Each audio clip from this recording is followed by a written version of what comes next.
మధ్యలో మనకి తరచూ కాల్ సెంటర్స్ నుంచి కాల్స్ వస్తున్నాయి, లైక్ డిఫరెంట్ సెక్టార్స్ నుంచి, లైక్ టెలికామ్ మార్కెటింగ్ అనుకోండి, లేకపోతే రియల్ ఎస్టేట్ మార్కెటింగ్ సైడ్ నుంచి కానివ్వండి, లేకపోతే బ్యాంకింగ్ సెక్టార్, ఫైనాన్స్ సెక్టార్, ఇలా రకరకాలైనటువంటి కాల్ సెంటర్స్ నుంచి మనకి కాల్స్ వస్తున్నాయి. బికాస్ మన డేటా ఎవరో వాళ్ళకి సేల్ చేసి ఉంటారు, వాళ్ళు ఆ డేటాబేస్ని బేస్ చేసుకొని కాల్ సెంటర్స్లో అమ్మాయిలను అబ్బాయిలను పెట్టి మనకి కాల్ చేపించి వాళ్ళు ఒక కమ్యూనికేషన్ డివైస్గా వాళ్ళని యూజ్ చేస్తున్నారు. సో ఇప్పుడు ఈ విషయాన్ని లోకల్ ప్రొడక్ట్ డెవలప్మెంట్ ఆర్గనైజేషన్ ద్వారా చెప్పదలుచుకుంది ఏంటంటే, ఇలా కాల్ సెంటర్స్ నుంచి మీకు కాల్స్ వచ్చినప్పుడు మీకు నచ్చకపోతే కాల్ కట్ చేయండి, లేదు అంటే ఓకే అని చెప్పేసి పెట్టేయండి, లేదు అంటే మీరు ఫోన్ లిఫ్ట్ చేయకపోవడం ఉండడం బెటర్. మీకు అలా వస్తుంది, ఎందుకంటే టెలికామ్ మీకు ట్రూ కాలర్లో మీకు అదేంటిదనే వస్తుంది.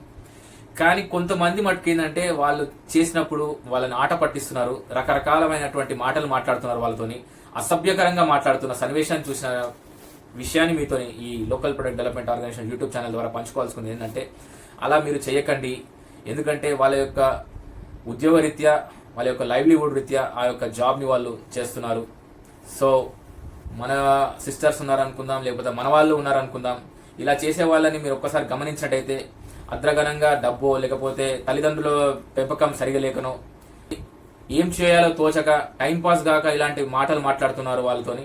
సో మీకు నచ్చకపోతే ఫోన్ కాల్ కట్ చేయండి, వాళ్ళని గౌరవించండి అట్లీస్ట్. ఎందుకంటే వాళ్ళు వాళ్ళ ఉద్యోగరీత్యా వాళ్ళు చేస్తున్నారు. సో వాళ్ళని అసభ్యకరంగా మీరు మాట్లాడి కాస్త గౌరవించాలనేసి కాల్ సెంటర్లో ఉన్న వాళ్ళకు మీరు వాళ్ళ కాల్ వచ్చినప్పుడు నచ్చకపోతే కట్ చేయడమో, లేకపోతే మళ్ళీ చేస్తానని చెప్పడమో, లేకపోతే మాకు ఇప్పుడు అవసరం లేదని చెప్పేసి కాల్ కట్ చేసి గౌరవంగా వాళ్ళను మళ్ళీ ఇంకోసారి కాల్ చేయకండి ప్రయత్నం చేయండి.